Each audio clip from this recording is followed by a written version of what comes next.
History 10, Chapter 6, Section 3. The Enlightenment spreads. Main idea: power and authority. Enlightenment ideas spread through the Western world and profoundly influenced the arts and government. Why it matters today. An enlightened problem-solving approach to government and society prevails in modern civilization today. Terms and names: Salon, Baroque, Neoclassical, Enlightened Despot, Catherine the Great. Setting the stage. The philosophers' views about society often got them in trouble. In France, it was illegal to criticize either the Catholic Church or the government. Many philosophers landed in jail or were exiled. Voltaire, for example, experienced both punishments. Nevertheless, the Enlightenment spread throughout Europe with the help of books, magazines, and word of mouth. In time, Enlightenment ideas influenced everything from the artistic world to the royal courts across the continent. A world of ideas. In the 1700s, Paris was the cultural and intellectual capital of Europe. Young people from around Europe and also from the Americas came to study, philosophize, and enjoy the culture of the bustling city. The brightest minds of the age gathered there. From their circles radiated the ideas of the Enlightenment. The buzz of Enlightenment ideas was most intense in the mansions of several wealthy women of Paris. There, in their large drawing rooms, these hostesses held regular social gatherings called salons. At these events, philosophers, writers, artists, scientists, and other great intellects met to discuss ideas. Diderot's Encyclopedia. The most influential of the salon hostesses in Voltaire's time was Marie-Thérèse Zoffrin. She helped finance the project of leading philosopher named Denis Diderot. Diderot created a large set of books in which many leading scholars of Europe contributed articles and essays. He called it Encyclopedia and began publishing the first volumes in 1751. The Enlightenment views expressed in the articles soon angered both the French government and the Catholic Church. Their censors banned the work.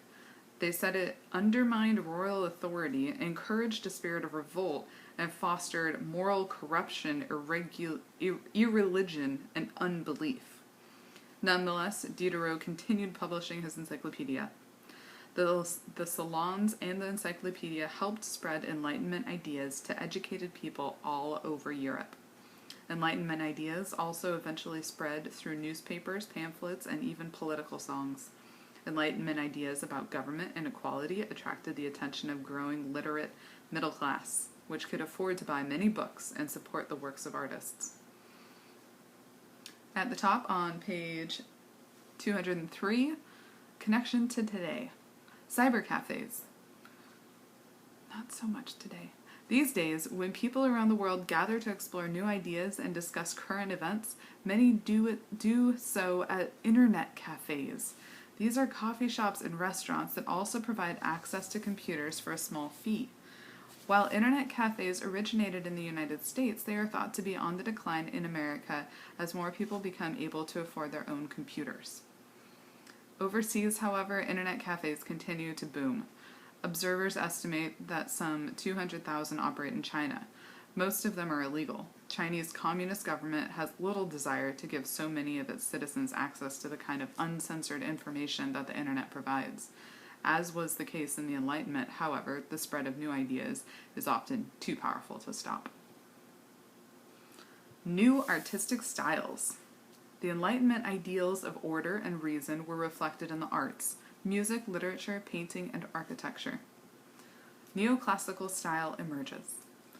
European art of the 1600s and early 1700s has been dominated by the style called Baroque, which was characterized by a grand, ornate design. Baroque styles could be seen in elaborate places such as Versailles, see page 166, and in numerous paintings. Under the influence of the Enlightenment, styles began to change. Artists and architects worked in a simple and elegant style that borrowed ideas and themes from classical Greece and Rome. The artistic style of the late 1700s is therefore called neoclassical or new classical. Changes in music and literature. Music styles also changed to reflect Enlightenment ideals. The music scene in Europe had been dominated by such composers as Johann Sebastian Bach of Germany and George Frederick Handel of England. These artists wrote dramatic organ and choral music. During the Enlightenment, a new, lighter, and more elegant style of music known as classical emerged. 3 composers in Vienna, Austria, rank among the greatest figures of classical period of music. They were Franz Joseph Haydn, Wolfgang Amadeus Mozart, and Ludwig van Beethoven. Writers of the 18th century also developed new styles and forms of literature. A number of European authors began writing novels, which are lengthy works of prose fiction. Their works had carefully crafted plot, used suspense, and explored characters' thoughts and feelings. These books were popular with a wide middle-class audience who liked the entertaining stories written in everyday language. Writers, including many women, turned out a flood of popular novels in the 1700s. Samuel Richardson's Pamela is often considered the first true English novel. It tells the story of a young servant girl who refuses the advances of her master. Another English masterpiece, Tom Jones, by Henry Fielding, tells the story of an orphan who travels all over England to win the hand of his lady. End of page 203, starting of page 204. Enlightenment and monarchy. From the salons, artists, studios, and concert halls of Europe, the Enlightenment spirit also swept through Europe's royal courts. Many philosophes, including Voltaire, believed in the best form of government was a monarchy in which the ruler respected the people's rights. The philosophes tried to convince monarchs to rule justly. Some monarchs embraced the new ideas and made reforms that reflected in the Enlightenment spirit. They became known as enlightened despots. Despot means absolute ruler. Sorry, cat hair in my face. Ugh. The enlightened despots supported the philosophes' ideas, but they also had no intention of giving up any power. The changes they made were motivated by 2 desires. They wanted to make their countries stronger and their own rule more effective. The foremost of Europe's enlightened despots were Frederick II of Prussia, Holy Roman Emperor Joseph II of Austria, and Catherine the Great of Russia. Frederick the Great. Frederick II, the King of Prussia, from 1740 to 1786, committed himself to reforming Prussia.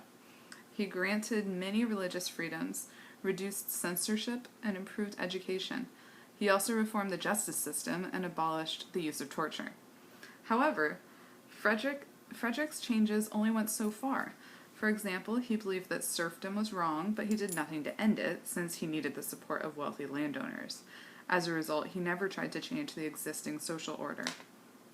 Perhaps Frederick's most important contribution was his attitude towards becoming king.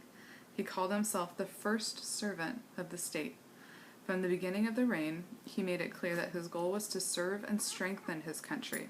This attitude was clearly one that appealed to the philosophes. Joseph II. The most radical royal reformer was Joseph II of Austria, the son and successor of Maria Theresa. Joseph II ruled Austria from 1780 to 1790. He introduced legal reforms and freedom of the press. He also supported freedom of worship, even for Protestants, Orthodox Christians, and Jews. In his most radical form, Joseph abolished serfdom and ordered the peasants be paid for their labor with cash. Not surprisingly, the nobles firmly resisted the change. Like many of Joseph's reforms, it was undone after his death. Catherine the Great.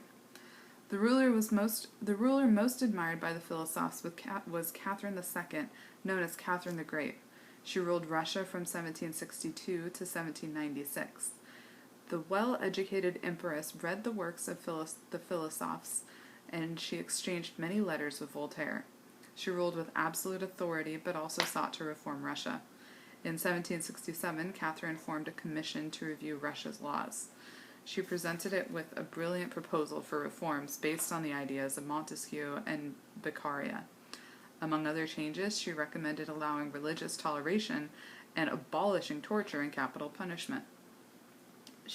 Her commission, however, accomplished none of these lofty goals. Catherine eventually put in place limited reforms, but she did little to improve the life of the Russian peasants. Her views about Enlightenment ideas changed after a massive uprising of serfs in 1773. With great brutality, Catherine's army crushed the rebellion. Catherine had previously favored an end to serfdom. However, the revolt convinced her that she needed the nobles' support to keep her throne. Therefore, she gave the nobles absolute power over the serfs. As a result, Russian serfs lost their last traces of freedom.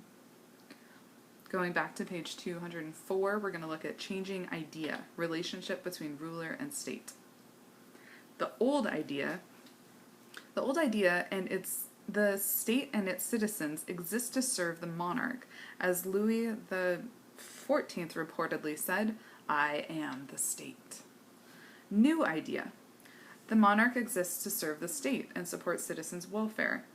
As Frederick the Great said, a ruler is only the first servant of the state. And back to page 205, Catherine expands Russia. Peter the Great, who ruled Russia in the early 1700s, had fought for years to win a port on the Baltic Sea. Likewise, Catherine sought access to the Black Sea. In 2 wars with the Ottoman Turks, her armies finally won control of the northern shore of the Black Sea. Russia also gained the right to send ships through the Ottoman-controlled straits leading from the Black Sea to the Mediterranean Sea. Catherine also expanded her empire westward to Poland. In Poland, the king was relatively weak, and independent nobles held the most power. The 3 neighboring powers, Russia, Prussia, and Austria, each tried to assert their influence over the country. In 1772, these land-hungry neighbors each took a piece of Poland in what is called the First Partition of Poland. In further partitions in 1793 and 1795, they grabbed up the rest of Poland's territory. With these partitions, Poland disappeared as an independent country for more than a century. By the end of her remarkable reign, Catherine had vastly enlarged the Russian Empire. Meanwhile, Russia was becoming an international power, another great power.